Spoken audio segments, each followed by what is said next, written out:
লাউয়ে প্রচুর পরিমাণে জলীয় অংশ থাকায় এটি শরীর ঠান্ডা রাখতে এবং পানি শূন্যতা দূর করতে সাহায্য করে। লাউ আঁশযুক্ত সবজি হওয়ায় এটি কোষ্ঠকাঠিন্য দূর করে এবং হজম প্রক্রিয়া সহজ করে।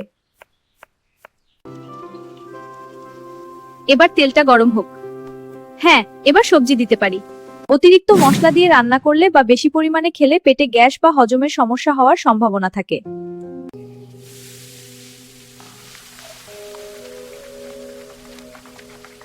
চিংড়ি মাছ থেকে প্রচুর পরিমাণে প্রোটিন এবং গুরুত্বপূর্ণ খনিজ পাওয়া যায়, যা শরীরের রোগ প্রতিরোধ ক্ষমতা বাড়ায়।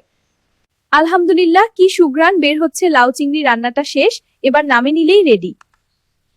এবার আমি ঝাল ঝাল করে একটু তেঁতুলের চাটনি বানাচ্ছি, এটা ভাতের সাথে সাথে খেতে বড্ড ভালো লাগে।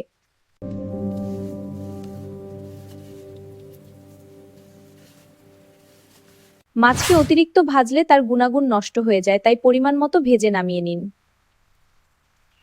বিসমিল্লাহ, মাশাআল্লাহ, খেতে দারুণ হয়েছে। আপনারাও বাসায় ট্রাই করে দেখুন, এভাবে ইনশাআল্লাহ ভালো লাগবে সবার।